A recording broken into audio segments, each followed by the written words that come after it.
ഒരുപാട് പേര് ചോദിക്കുന്നുണ്ട് എന്തായി നമ്മുടെ ചായ വ്ളോഗ്. ഇപ്പോൾ വ്ളോഗും കാര്യങ്ങളൊന്നും കാണുന്നില്ലല്ലോ എന്ന്. സത്യം പറഞ്ഞാൽ തിരക്ക് കാരണമാണ് കേട്ടോ. അപ്പോൾ എന്തായാലും ഇന്നത്തെ നമ്മുടെ വ്ളോഗ് ചായ വ്ളോഗാണ്. ഇന്നത്തെ വീഡിയോയിൽ ഞാൻ കാണിക്കാൻ വേണ്ടി പോകുന്നത് നമ്മളൊരു സ്പെഷ്യൽ ഐറ്റം ഇറക്കിയിട്ടുണ്ട്. അതാണ് ആ ഐറ്റമാണ് ഇപ്പം നിങ്ങൾ കാണുന്നത്, ലെഗ് സമൂസ.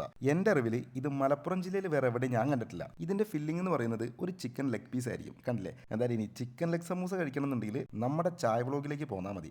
ഇത് മാത്രമല്ല, നമ്മൾ ഓൾമോസ്റ്റ് ഒരു 20ഓളം ഐറ്റംസ് നമ്മുടെ ഷോപ്പിൽ ഇടുന്നുണ്ട്. ഇതിൻ്റെ ഇടയിൽ നമ്മൾ പുതിയ ഒരുപാട് ഐറ്റംസ് കൊണ്ടുവരുന്നുണ്ട്. അപ്പോൾ എന്തായാലും ഇതൊക്കെ നിങ്ങൾ ഒരു വട്ടെങ്കിലും വന്ന് ട്രൈ ചെയ്തിരിക്കണം കേട്ടോ. ഇതിൻ്റെ ഇടയിൽ നമ്മൾ ഒരു മാറ്റം കൂടെ കൊണ്ടുവന്നിട്ടുണ്ട്. വേറൊന്നുമല്ല, ടൈമാണ്. അതായത് ഇതുവരെ നമ്മൾ 3 മണിക്ക് ശേഷമായിരുന്നു തുറന്നിരുന്നത്. ഇനി മുതൽ നമ്മുടെ ചായ വ്ളോഗ് രാവിലെ മുതൽ ഓപ്പൺ ആയിരിക്കും. അപ്പോൾ ഇനി ഉച്ചയ്ക്ക് ഒരു ജ്യൂസൊക്കെ കുടിക്കണം തോന്നുമ്പോൾ നേരെ നമ്മുടെ ചായ വ്ളോഗിലേക്ക് പോകുന്നു കേട്ടോ. അപ്പോൾ മറക്കണ്ട, ഇനി രാവിലെ മുതൽ നമ്മുടെ ചായ വ്ളോഗ് ഓപ്പൺ ആയിരിക്കും. ഇനി മഴ കാരണം പുറത്തിറങ്ങാൻ പഠിക്കുന്നവർക്ക് നമ്മൾ 5 കിലോമീറ്റർ ചുറ്റളവിൽ നമ്മൾ ഹോം ഡെലിവറി ചെയ്ത് കൊടുക്കും. അതിനുവേണ്ടി സ്ക്രീനിൽ കാണുന്ന ഈ ഒരു നമ്പറിൽ നിങ്ങൾ കോൺടാക്ട് ചെയ്താൽ മതി. അപ്പോൾ ഞാൻ പറഞ്ഞ കാര്യം മറക്കണ്ട, ഇനി മുതൽ നമ്മുടെ ചായ വ്ളോഗ് രാവിലെ മുതൽ ഓപ്പൺ ആയിരിക്കും.